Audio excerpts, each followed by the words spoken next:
There we go. Thank you very much. I hate power, dude. I've been talking for like 5 minutes. I appreciate the no sound comment.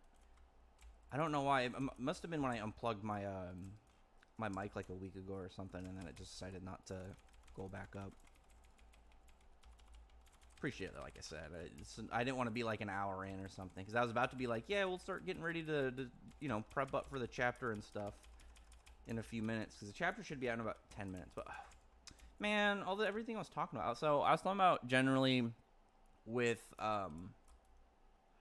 one with Iwashita. I'm hoping Iwashita ends up being able to push Natsu out of base. Like if Natsu goes Lightning Flame Dragon mode, and then just after that point, slaps Iwashita around, that's fine with me.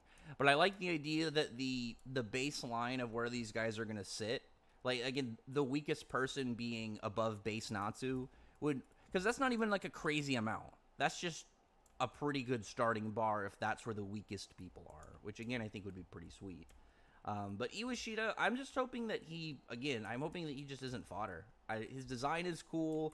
It's not like crazy, but I like the simplicity of the overall design. But I like his Warhammer pickaxe. I think it adds just a nice little flair that makes him stand out. And plus, like, Mishima actually doesn't do a lot of like the big meathead, overly sized muscle characters that often. So I mean that's a big plus, at least to me. So hopefully we'll get a couple more showings of what's going on with this chapter. I'm assuming we're gonna start the chapter with Iwashita, and then we'll probably see what's going on with Jalal and Urza and stuff afterwards. I don't expect it to be all at once. Well, I mean, like, I expect to see a little bit of them this chapter, but like, I mean, like, I don't expect it to be like as focused on like seeing everybody. Just because usually when the chapter ends with like a spot, that's where it picks up in from Mishima. So I assume that we'll be getting, I assume we'll be seeing some of that. Like we'll get at least a little bit of Iwashi, or a little bit of the weird ghost lady that Lucy's going to be battling, and whatever is going on with the camera guy. I don't expect the camera guy to be strong. I will be very surprised if he can fight. He 100% seems to me like one of those characters who is, he has like some tricky ability that all you have to do is get around, and if you can get around it, you pretty much got him. At least that's what I believe after seeing this dude's general design. Because like with, obviously, like, Mishima always has like a silly character involved. Like out of the groupings, there's usually somebody with like a funnier personality or design that is still capable. But it doesn't change the idea that maybe he is one of those characters that just has like a tricky ability. Because it's like, when you also think about the setups, here's the thing. Lucy versus whoever this person is could easily be a pretty fair matchup. Is it low? Here, I'll turn it up. What about now? Is it better? But Lucy versus this dude or this chick could be a pretty good matchup. Natsu versus Iwashita could be a good matchup. There's no shot. No shot. Well, I'll say potential shot. No shot in general that this camera dude is going to put up a good fight.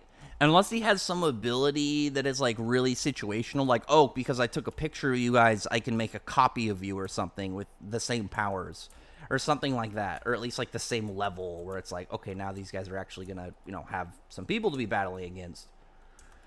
But like there's no shot because like this dude isn't like, he's not fighting Jalal and he's not fighting Urza. Like he'd be fighting Jalal and Urza, which is just like, that's a nasty duo. Like, because it's like when you really think about it, these are two very diverse fighters who have all these different kinds of magic and capabilities. Like Jalal is the most rounded fighter, or most rounded wizard, I would say, just in general, within the series, because he doesn't just have ranged magic. He doesn't just have more casted spells. He's got melee. He's got telepathy, telekinesis, binding magic. Like Jalal's a very rounded dude. He's got a very well set move pool. Obviously Urza as well, not as like widespread, more in like how she has it more for offense and defense kind of styles. But I just don't believe that this dude would be strong enough to be able to put out a fight against both of them at the same time. It just doesn't seem likely to me. Because, like, imagine how powerful you have to be able to really contend with Urza and Jalal, again, at the same time.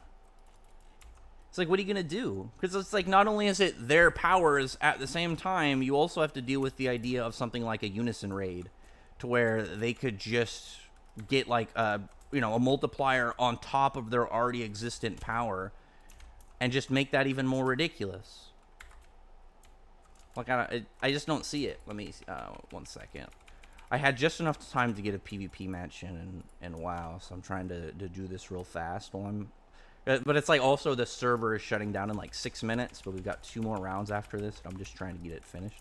Yeah, it's just like it. Like, this guy would have to be so much more of a big deal if he's able to contend with Urza and Jalal at the exact same time. And I just don't see it. I just don't see it being a likely scenario, just based off of, like, these are 2 of the biggest people in the series. Obviously not, like, the biggest, but one in terms of, like, humans, but also, like, in terms of protagonists. Like, general people that could be on the good side. So it's just, like, it's not happening. And on top of that, you also have to keep in mind, like, these guys are going to have things like, oh yeah, they're, defending each other is going to give them general boost, because, fighting to protect somebody you actually care about does give you a general increase. Like, actually putting your feelings, your magic, and your drive towards, like, something you actually have, like, a passion for doing, protecting somebody you care about, or I would imagine anything that's kind of like in that direct kind of field. But it's just like, out of them, I don't know. I just don't really know where that would otherwise go for him. This random dude. Oh, we're trying really hard to just burst this dude down.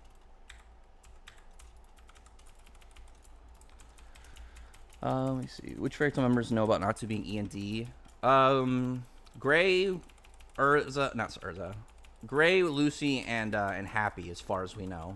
Like, it wouldn't surprise me if more, like, if Urza was aware, or Gajio was aware, or someone like that, just because I feel like they're close enough that it would make sense for them to be willing to tell them, or for them to just kind of be in the circle to where they would find out,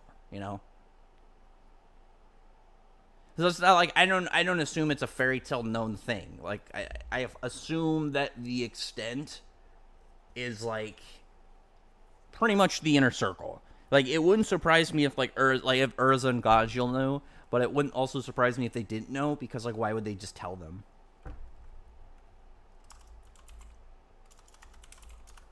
We got 1 round left, and we've got like 2 minutes before this freaking thing ends and the server restarts.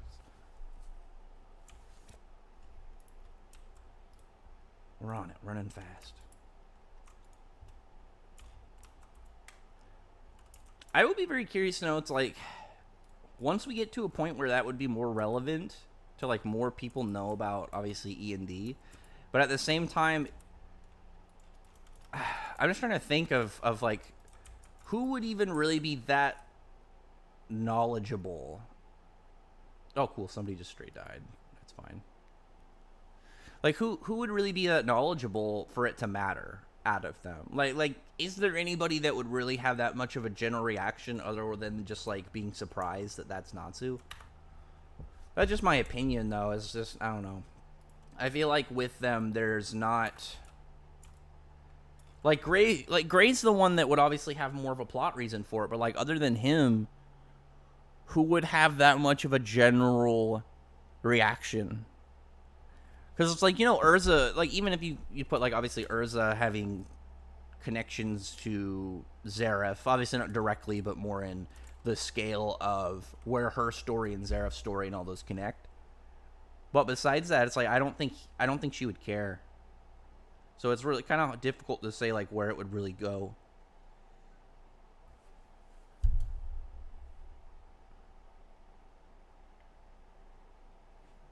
Let me see. What am I reading? Let's see. Okay. Thoughts on the latest reveal in Jujutsu Kaisen? I'm not the biggest fan. Are you talking about the thing of, like, him becoming Megumi getting taken over by Sukuna? I thought it was fine. I didn't think it was as crazy as a lot of people put it out. Just because it's like, we knew he was trying, like, he had a plan for Megumi. I just thought it was solid that we finally got to it. 1 second.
Yeah, Gray's aware. Gray was told by Invul. What's my thoughts on the first question? Oh, I was saying that's like we might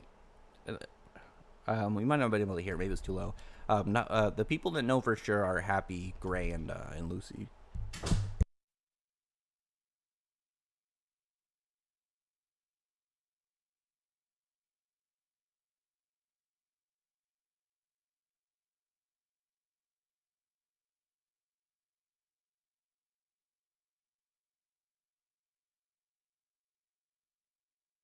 I'll wait for what's his name, Takaba, to do something. Because isn't his like he has like one of the most absurd curse techniques in the whole series. He just is completely unaware of it. What's up, Ashizura? How's it going, man? Anyway, but yeah, him. He definitely has to be careful with the Sukuna stuff. I think that he's got it planned out. I'd like to believe that that he's got it planned out. Just because like this is something that I assume that he had in the back pocket since like the start of like an overall idea of where it was gonna go.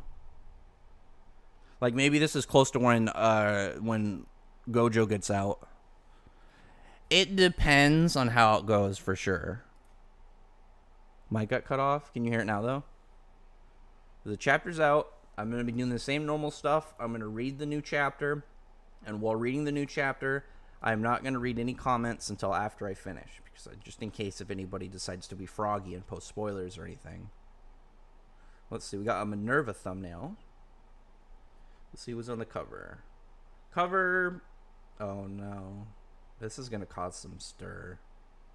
The cover of is Urza and Jalal, and it looks like Urza and Jalal children on it. Because it doesn't look like Urza and Jalal younger, and it looks like Jalal is looking at one of them. There's going to be some fan people that are going to be looking at. Do you think, do people still low scale Fairy Tail characters in 2023? I guess that depends on who you're talking to, really. Because there's like what I would say more of like the general scaling, and then there's like the wild scaling of like unique. So like, I when it comes to like, oh, well, Natsu defeated a crazy outer conceptual multiverse reset absurd being. It's like I don't usually jump to like the crazy high end hacks. It's just because it seems insane. So it's really just like use it against people who also have like crazy scaling that think Boruto is like universal or something, or it's just like I'd rather put him like Natsu where he's at with the Dragon Gods and stuff. So the first bit, it's like you have Natsu's standing across from all these minor dudes. One of the other minor guys is a pretty cool pickaxe, but he's like doing his thing. Natsu like thinks of him as like he like groups him with Laxus and Elfman, which makes sense because he's like a buff jack dude, but he puts Droy in there. At least some Droy respect. But I guess this dude, he's like shouting and like getting his crew hyped up, which is pretty cool. Okay, the first thing he does, he smashes his pickaxe down, about where I was expecting, but I feel like that part's obvious. It's where his powers are going to come in that I'm interested. So far, everything, like he does do some cool bits where he cleaves it in the ground and then like kind of golf swings it for the debris kind of style, which is pretty neat. But his mace hammer like glowed, and then it looks like it changed into a different material or something. Because it's like a slightly different shade entirely than what the was before. Okay, and maybe it was just like an imbued enchantment or something. Oh no! Dang it! I think Iwashita's gonna get trashed. Like he swings his pickaxe and the tip melts onto Natsu's face. Dang. I like this guy, but if he's fodder, this is what it is. Then we get back to the camera guy. I'm happy at least. I will say at least one thing. One thing I will say about it, even though I wanted this guy to be a little bit stronger, I like that like the hype part was, you know, he buffed up his pickaxe, swung it, and then it melted on Natsu's cheek. It didn't even do anything. It was just a badass moment. Even though he was like, so I think about like this. He was trashed, sure, facts, but it was done in a way at least stand out to where it wasn't just like he threw a rock at Natsu and then Natsu went and punched him. It was at least done in a flashier, cooler way, which I'll at least say that. Who's Droy? Droy's the dude who hangs out with Jet. He's the fat dude. He's in Shadow Gear.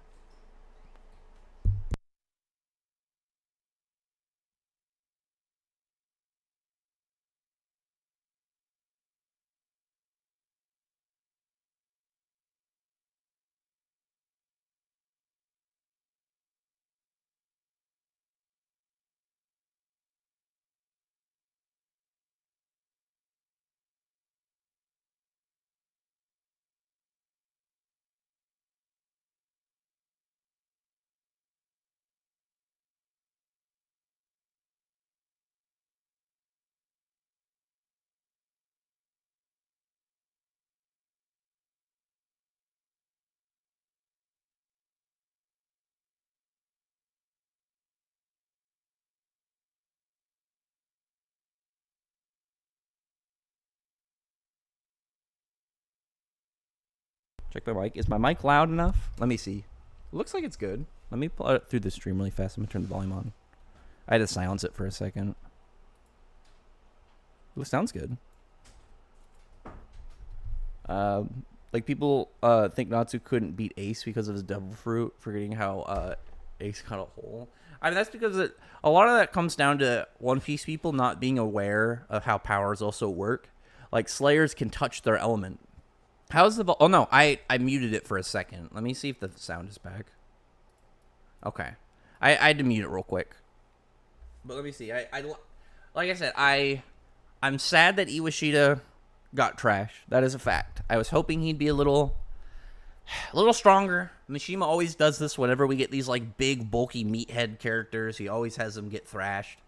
It's like, I wish if like I could ever have Oda show up for just like a day, it would only be to introduce some like big, absurdly unproportional meat muscle man who's like literally just arms and is not beaten up 10 minutes later. Mishima has like really, always been really weird about that. I don't know why. Maybe he just doesn't really like the characters, or it's just like that big meathead character is just like such an easy measuring stick to use that it works. But after that point, we get back to Urza and Jalal and this camera dude. I think based off of what it looks like, they're inside the picture, but it's like the picture is like a pocket dimension. And Urza can't re-equip entirely. Like, she's able to go into her clear heart, but none of her other ones. Oh my god, Sai. Sai is, like, stalking Gray and Wendy, and then goes and he, like, turns them into... No, he swaps them with gems. What? That's so confusing. It's like, I think what he does is he, like, robs somewhere? Or something, or because I thought maybe like he turns them into like a gem and now they've been captured, but you see like these 3 gems, or it's like, no, I think what happens is I think he makes them swap bodies because their bodies are somewhere but they look blank, but the 3 gems are like talking. The thing is, like, I don't know how I feel like Wendy, unless Wendy has no ability to use magic in this scenario, would be able just to disenchant it. I feel like she'd be able to get out of this. It'll maybe depend. It's a little weird because I don't know how you really go about this scenario. Because it's like, for example, when Natsu is turned into a plushie by Haku, there's like, okay, you can still use your magic, but obviously you have all the weaknesses of plushies, so you're flammable. But these guys are now like gems and crystals, so it's not like you could turn him into it and then just destroy him, especially for Sai, because he doesn't have any like real heavy destructive powers, at least from what I can tell. It just seems more like he just got a little tricky move. Couple tricky moves. But other than that, it doesn't seem like he has any straight offensive powers. It's just like he just turns you into someone weaker and just beats you up or something. He's got his little chain, but it's like, I don't imagine his little steel chain is going to do too much to crystals. I imagine they wouldn't do anything. So we'll see where that goes. That's a weird plot turn on that one. I want to know what, like... This bit, I will say, my interest on... Because it's like, this is just such a weird one I didn't expect. Because it's like, looking at these other ones, like, okay, Urza and Jalal, in a situation where they're trapped, but it's playing, it's playing obviously on them as a ship, which I'm actually pretty fine with because I like them as a ship a lot. And then the stuff with Natsu, even though I wanted Natsu to get pushed a little bit more in this fight, the idea of him foddering this dude was always a possibility. Whereas I didn't expect Sai to turn Wendy happy and,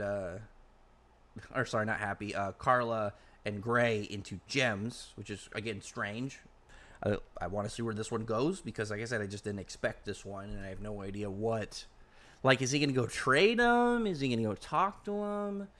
Like, what's keeping them from just Wendy from busting out? Lucy looks like she gets, like, caught in, like, some form of toxic mist or, like, gas that puts her to sleep.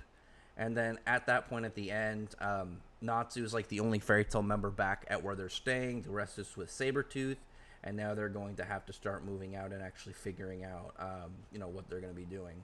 But it looks like Sabertooth is going to be taking up the spots, which actually, I'm kind of fine with this. I'm not gonna lie. Because one thing I've been thinking about, and this was something that I was mulling over very much over the last 2 chapters, especially because when it was just like Sting and Rogue, I'd be like, okay, yeah, bring Sting and Rogue, but it's like also we have Yukino and Minerva, and it's like Yukino, like I could see Yukino not getting a full fight, like a 1v1. I could see her getting like a fight with Lucy, like she, jumps in as a support, or she's a support for Minerva. It's like Minerva's strong. Minerva obviously, like, she would be below, I think, any big, like anybody that enters like that Spriggan tier. I don't think she'd really be able to fight. But obviously, it's been a year plus, so she could have covered that gap potentially. We know Minerva has a lot of general latent potential, a lot of just general strength and talent, as well as she's got a really good magic. So it's like, if she got up to that level, I think that'd be fine. Yukino, I don't think so, considering like was never really much of a fighter based off of anything we've ever really seen. And on top of that, she's only got her 3 keys, which is like 3 tricks. And it's like, when you really think about it, it's like 1 trick. Because it's like, you have gravity, cool, with Libra. And then it's like, Pisces is just 2 fish. And, Ophiuchus, I don't know how to pronounce. It's like a big snake. I don't think she has any powers additional as a snake. It's like, even in the anime, it's like, what, she got like the nurse version had like that flute shoot lasers or something, nothing crazy. But yeah, I think this is solid, because with Urza, as also, yeah, Jalal was in there too. Jalal was another person, because it wasn't just 2 additional people, it wasn't 3 additional people, it was 5. So including all of them, it was difficult to see like where you would get fights for everybody in matchups. But if stuff obviously puts members of Fairy Tail out of commission to where they can't do something because of they're in some whatever jam right now, Sabertooth can stand in. I think that'd be sweet. I'd be perfectly fine with that. Like, if it's like, I'm trying to think of the matchups, because Natsu's obviously was fine. So the only other 2 enemies right now we have is the camera guy and the old lady. So it depends on where they're gonna go. I could see Minerva and Yukino fighting the camera guy. He could be somebody that I would think is believable to contend with them. To like, he's a fair fight against Yukino and Minerva. And then I don't know, the old lady, Sting and Rogue, unless there's more people for them to fight. But at least as of right now. But yeah, pretty solid. I actually thought this was wasn't as hype as the last one. I think the ending was really good, because it put us in a really good spot for the people that want to see Sabertooth. Like, Sting and Rogue for sure. I think it's going to be hard for Minerva and Yukino, but I think it won't be as difficult if we get their spotlight pretty early. Like, Yukino especially. Like, if Yukino had more of the spotlight in a fight with Minerva, I'd be fine with it. Just because, like, I feel like Minerva later would be able to hold her own better. Like, maybe not the Signario sisters, but, like, some other person in Sabertooth, in Gold Owl that's like, hey, I'm a relevant fighter. Like, I actually have a name, and, I might get, like, a chapter where my name is in the title versus somebody else kind of thing. Minerva would be below you. I get you. Minerva's cool, though. Well, it's like, no. It's like using alchemy, not magic. Yeah, but Wendy knows conceptual enchantments. Wendy knows how to cheat power systems. Like, Wendy should be able to just find whatever the trait of alchemy is, apply it to her powers, and then just disenchant it. Again, you forget that enchanting is like one of the most versatile and broken magics in the series. It is so good, it is unbelievable, because it's so simple. Oh, you're putting magic into something to do something. But it's like, it's one of those things where if you described it that way, it's like, man, that sounds like it has almost infinite uses, and then it's like, oh wow, Fairy Tail actually went with the one that has borderline infinite uses. To fight the old woman. I mean, that'd be kind of cool, but I mean, like, the camera guy would have to put up way more of a fight if he's going to contend with, like, Sting and Rogue. Unless it's, like, only one of them fights. Like, it'd be really cool if one of them went out and it's just like, listen, this isn't going to be a fight. And the guy's just confused. The camera guy's like, we've been practicing something, and this is a good opportunity to show it. And then, like, you know, Sting or Rogue go out there. Whichever one. I think it'd be cooler to be Rogue, but I feel like it'd be Sting just because Rogue... I don't think Rogue would make that move unless it's like... Unless there was something like, you know, Sting and Rogue had something going on there. They're like, hey, I said you can have the next one. Or, like, they had some dispute. Maybe they have, like, a Goku-Vegeta thing where they do the rock, paper, scissors. But other than that, I would assume that that it'd be Sting. And then it's like he goes into White Shadow, you know, into White Shadow Dragon Force. And then proceeds to go up and just maul him. I think that'd be cool. Or at least, like, the hybrid White Shadow Dragon mode. Because it's like, I'd prefer the one that he got against Larcade, just because I feel like it would make sense. You know, it's been a year plus. I feel like it'd be really weird and nonsensical for them not to have talked about it and then practiced it together and then trained and mastered it. Or at least gained, maybe not mastered it, at least gotten to a point where they could use it freely, go into this hybrid form. Like, maybe just for, like, a short period of time. And it's like how Natsu was with Lightning Flame Dragon mode before Second Origin, where it's like they can use it, but it's just such a drain. I could see something like that happening. The quality chapter is not a quality. I mean, it wasn't. I don't think this was supposed to be some crazy high quality chapter. I mean, the 2 weeks. The 2 weeks is more of just waiting. But I mean, like, here's the thing. This was a setup chapter. Like, this was 100% a setup chapter. It's not like because of it being bi-weekly, we can't skip setup chapters. But I was like, oh, we just started with this arc. Like, we just got the first round of enemies, like, last chapter. Pretty much this chapter, because they showed up last chapter, and then we just got to see a little bit of a scuffle in this chapter. Last chapter, they just kind of appeared. But, yeah, the thing, though, about it is the bi-weekly, if this was weekly, we would have had probably at least 4 to 5 pages of stuff that had nothing to do with the ongoing story that just exists. And I know some people like that, and I think that's more important earlier on, and then stuff to add into the anime. But for the manga, the fact that Mishima has kept cutting useless fat from 100 Years Quest, which I think has been great. Any side content has had value, and has led to either progression or important stuff with the plot or foreshadowing. It's never like we just have like a little bit that's kind of just silly for no reason that doesn't do anything, which is, I think, pretty solid for bi-weekly, because we don't have really those chapters where just nothing happens. Like, the last time we really had anything in 100 Years Quest like that is when we got introduced to Fairy Nail. Everything since then has been sometimes with kind of that slice life goofier kind of fun stuff, but it always contains more important actual ongoing plot stuff. And then chapters like this, like we were given mostly just some development of like where all the characters are at, and then where Natsu and Co are going to have to now go and try and figure out how to find and help them. But it's just like I didn't see any issue with it. Not everything has to be like some crazy 10 out of 10. What's up, Vallejo? What's up? What's the issue? There's some of this dude, I guess he's just talking about being horny for Minerva.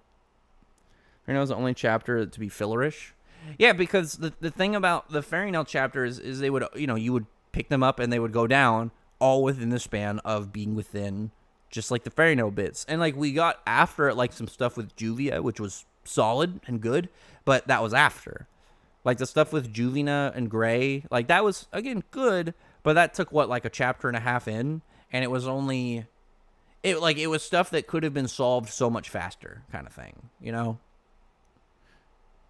As far as concerned, half of 100 Years Quest is filler where nothing, or filler where nothing happens, best chapter. Not really. You're comparing chapters that are like cooldown and transitionary in between arcs to filler. That's not the same thing. Like, that's ridiculous. And you're a One Piece fan. Are you telling me stuff like the feasts and like the more kind of just like chilling bits in between? Like, oh yeah, we just finished a major fight before we get to the next story setup. You know, you just have some fun cooldown bits. Like, what are you talking about? The Bath chapters led into stuff like with Elentier and Celine. Like, all of those had fun slice of life kind of goofy ones that were, it was just the characters being characters, but they always had content that moved the story along. And that's the difference between like that and the fairy nail stuff. The fairy nail stuff had stuff where the plot wouldn't go anywhere. We do not really have any chapters other since in 100 Years Quest that are like that. And in 100 Years Quest, the only chapters really like, does anything besides fairy nail really feel like they were like, the first chapter definitely felt fillerish. The second one, kinda. But, like, even before that, like, the chapters all the way up through Ermina didn't feel like that at all. It's just because those chapters didn't have stuff moving forward. There was no, like, story progression. And that's obviously, like, one thing, though, you have with weekly chapters. And again, I don't mean to... This isn't me taking shots at One Piece. This is just because it's an easy example. You know what I mean, dude. You know what I mean when you have One Piece chapters where it feels like nothing happens. Or it's just like you see the character, you get like a checkup of other characters, like what they're doing, and they pretty much, you just see like a panel of them in a fight you already knew they were in, and then it's like the end of the chapter, nothing really happens. And I don't say that like with animosity, it's just like that happens in weekly manga because they have a weekly schedule. Sometimes it's like, oh, I finished the chapter, but it's only 13 pages, so I gotta figure out, you know, another 3 to 4, and you just find spots to fill in some extra content. And it's like that content might not be that crazy, it might just be like in Tartaros, the stuff with like Happy and the Mushroom, obviously it had to do with, a bit with Franmoth, but you know what I mean, where it's just like stuff that you just put in there for no reason, because I mean kind of that didn't really go anywhere when you think about it. It's not like Franmoth got back up or fought any of the Exceed or did anything really extra later in that arc. It's more of just like he was there for like little bits of narration, but other than that there was no real point for him to come back. It like, it's like if you look at it as like stuff that went nowhere, that would be something that didn't really go anywhere. There's one Frano to introduce a 10th version of Jalal. Well, they wouldn't have had, I think, a version of Jalal. Because, like, I mean, maybe. It would just depend on where he's at. Well, technically, it wouldn't be another version of Jalal because there's only 2 Jalals. Really. 3 if you count Siegheart. Or Siegrain. I always call him Siegheart. But Sieg, because it was Mugen, then it was Sieg, then Jalal. Then it was, well, technically, it was Siegrain, then Jalal, but obviously it was Jalal. And then Mystagun. And then obviously you have Justice and Genesis, but that's the ongoing Mishima thing. That's not, I don't think that's like a coincidence. Like there are a chunk of characters that look like Aizen in Bleach for no reason, whereas like obviously Mishima is making these guys intentionally look like each other on purpose. So North Sister's next takeover meal for Mirror. No, they're not demons. Mirror Jane can't take over humans. Like it's not Alchemy Soul. Favorite 100 Years Quest volume cover? Probably volume 3. Volume 3 is probably my favorite. I really like that one. And that one had a really solid setup by giving us igneous colors and Phobius colors. Oh, I haven't done the newest one. I'll get to the 25. You're right. I got to get to that. I've been slacking. I didn't do, I think it's 24 because it was so plain and it felt pointless to me to talk. It felt pointless to me to talk about it because it's like if Eden Zero just gets like a flat L with like no conversation. Like if I did a video on that, like it would have been literally 5 seconds of me talking about the Eden Zero chapter. Like they're the Eden Zero cover. The newest one is good. I'm not a big fan on the red color on Shiki though. I don't really like the red. I always thought green looked better on him. I always liked the green. I thought purple looked clean too, but I always preferred green. Just because it was something the Mishima also hadn't used really for his other characters. Like Haru is obviously like silver. Natsu. Like it's kind of hard with Natsu because like the whole flames aspect, but it's obviously, you would associate him more with fire, I would feel like color-wise when it comes to his powers. Whereas like Shiki, I thought the green was really solid because Mishima didn't use green for a lot of his characters. Well, obviously there's some, but it's like for like their power system and like ability color scheme usually doesn't go with green. Mishima's like 4 or 5 chapters ahead, so I think also the same on every manga. They're always ahead when it comes to storyboards. I guess it depends on the length of being ahead, but Mishima is known for being for getting way ahead just because of what he does. Well, if you're aware, and there are also no Ray volumes card. Also, can Eraser be Doryu? Can be the Doryu Margear? I mean, no, he's not a bad guy. It will be weird when there's no more Ray volumes to cover, but because it's like Margear and Doryu, they're like these, you know, or I guess that's the easier way to say it. I was gonna say night creatures, but I guess creatures of the night in theme. Doryu is a vampire, whereas Margear is a demon, but both of them are like, well, Margear is more bat themed than the vampire for some reason, but it's like you have both of those. They're these like massive fights. These guys show up, slam their dicks onto the table, and then don't stop until they're defeated. Both Doryu and Margear were like that. They were great, and I'm hoping that Eden Zero gets somebody like that. Maybe that'll be like Unshackled Draken Joe, where he's not nerfed or something like that. But it's like, other than that, I don't really know where. I don't really know where it would kind of like lean, you know. Let me see. Let me look at the Four Knights chapter 2 really fast, because I think there was a chapter this week, right? That 95. Let me see. Doryu wasn't all bad, also better gravity than Shiki. That's not true. She's got better gravity.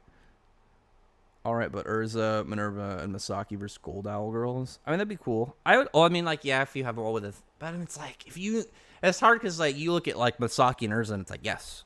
And then you look at, like, the two Signario sisters, you're like, okay. And then you look at the thirds on each side. You have Athena, who's, like, I would assume is stronger than any of the other women listed. And then you have Minerva, who should be weaker than everyone listed. Granted, like I said, Minerva could easily reveal that she's gotten much more powerful. Just because, again, Minerva has the potential. She has the magic in both quantity and the type of magic she uses. So we'll see. That's a weird one. I'm definitely really looking forward to their matches in general. Like, I think all of these are going to be pretty interesting. Especially like what we're going to see, I would assume, for Sting and Rogue. Because, like, assuming they're not going to go all the way through to Viernes and Gold Owl, this could be their fights. Like, whoever they're going to battle up and coming in the next couple chapters. Athena versus Natsu, we don't know what Athena does. Oh, you're just talking about general? Yeah. I'm trying to not drink as many energy drinks, and it's damn difficult. But, where was I going with this? I lost... Hang on. I don't want to lose my train of thought. Oh, let me read this, actually. I said gravity use. The part... But what do you mean? Like, the gravity use in terms of brutality? That doesn't mean, like, you were a better user. That just means you use it better in a specific way. Shiki can use gravity in more and diverse ways than Doryu could. Doryu couldn't fly. He couldn't pick up and move objects to the same degree. Like, Shiki has better and factual gravity manipulation. Yeah, you real bad down bad for Minerva, it seems. I actually was a big Minerva fan too. I really wish that she never ended up switching and becoming a good guy. I really wanted her just to keep going more and more down the villain route. That was, for me, like, my big hopes. I'm just skimming through the Four Knights chapter real quick. This looks like a couple matches are set up. Oh, there's a lady here. She's got a snake. I'm trying to figure out what's up with this weird snake. Is it, what's her name? Oh, no, because they already brought that lady back. What's her, Marcella. They already brought her back. So it's like, they're not going to bring her back again. I feel like that wouldn't be the case.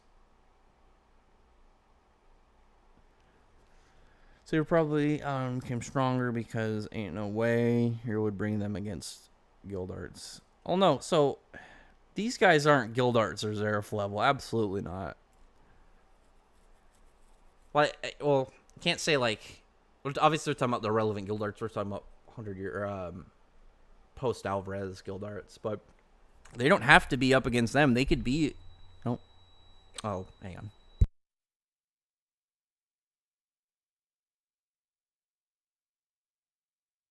My fiance opened the door without remembering to turn off the ADT, so the alarm was going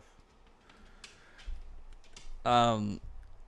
Gajil last was there to just get folded. There's a few things with that though. One, Gajil wasn't just losing in like a straight fight. Gajil was getting countered. Like God Serena was being really smart in how he was fighting. He was just waiting, he was using whatever the best way to counter Gajil's attacks were, and then countering. Like he was actually doing it really smart. But Gajil, unlike Sting and Rogue and Minerva, Gajil's been busy. They've had a full, Sting, Rogue, and Minerva have had a full year plus where they could have literally done nothing but train and get stronger. Gajil's been busy. He's been getting ready to be a dad. Like, we know that he hasn't been out on, we know he's been doing a lot of jobs, but based off of saying a lot of jobs, I would imagine that means he's doing a lot of ones for money and not ones for, difficulty and pushing himself and trying to get stronger type thing. I don't trust Machine anymore. I mean, I guess. I used to love Rogue, but he never did anything with him. Well, no, Rogue had his part in... Rogue did have something to do with him. Rogue, he had Future Rogue. What do you mean? But it's like, Rogue's whole thing is hard to go around because Rogue is supposed to be a shadow.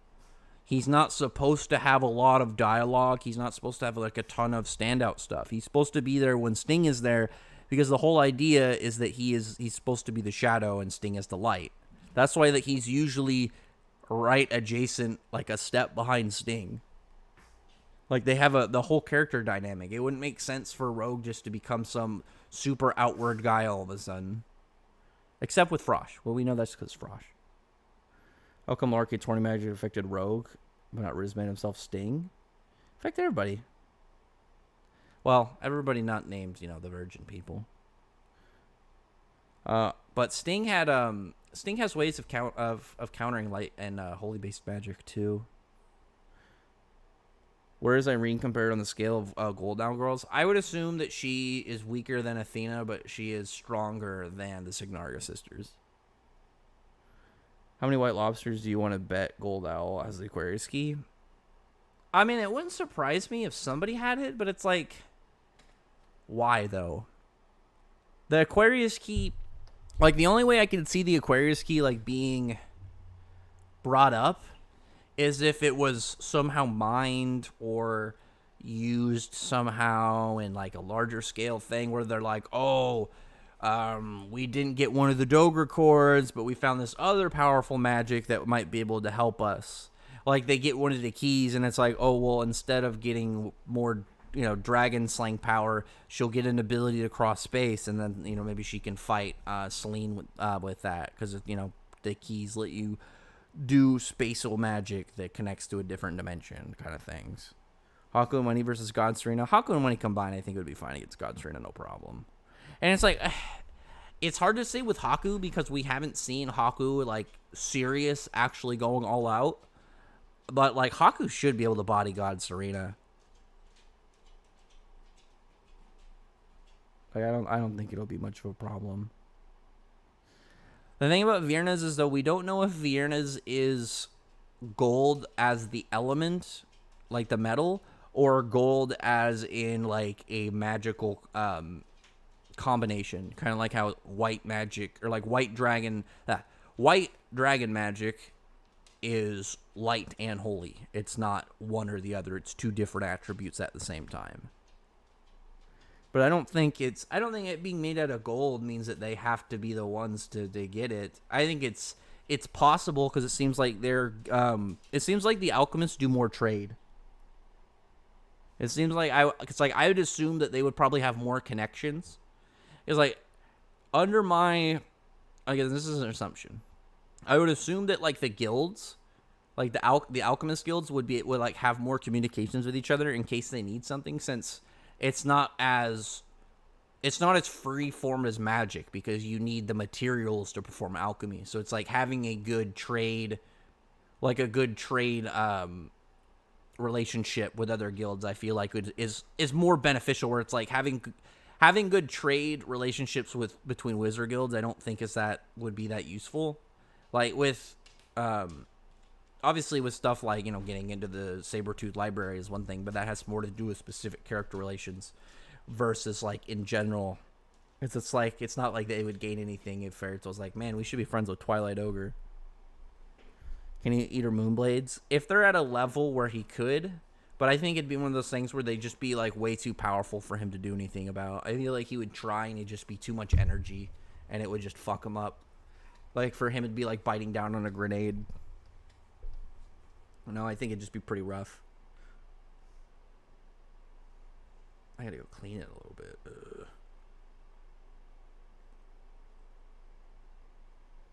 Let me see something real quick. But yeah, I thought this was a pretty solid chapter. Nothing crazy. Mostly set up. Like I said, I was sad Iwashita got foddered, but I will say I at least liked that how he was beaten looked cool from Natsu's side. It wasn't just like he threw a rock at Natsu, Natsu stood there, didn't do any damage, then Natsu one-punched him, and then it was over. Like, he did it in a cooler way that was more standout, which I can appreciate. I know you like Igni and Shura. Like, you act like I don't know who you are. Like, you have the same... No matter how many accounts you have and how many times you change your name, you have the same typing style and the same way you post.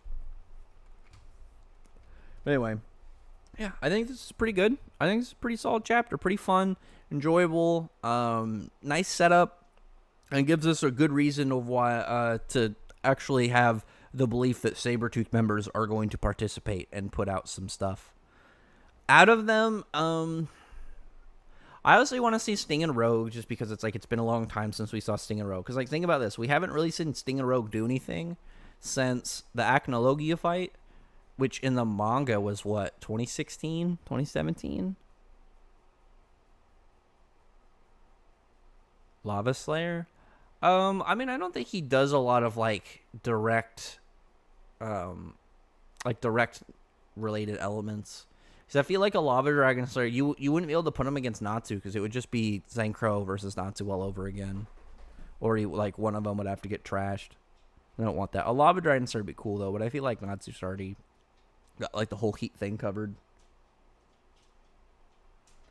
But anyway, other than that, no comment below. Tell me your guys' thoughts about the chapter. Like I said, I thought it was solid. Nothing crazy. Setup chapter, following, obviously, of the last chapter. But I really did enjoy how Sabertooth does look like they've got a good spot to actually pull some weight here. To actually do some stuff. I think that'll be pretty solid. Because, like, I don't think there's any point of bringing them if they aren't going to provide use. So it's cool that, like, because, you know, Fairy Tail members get caught in some shenanigans, that they're going to come get aid from these other guys, which is always a plus. But anyway,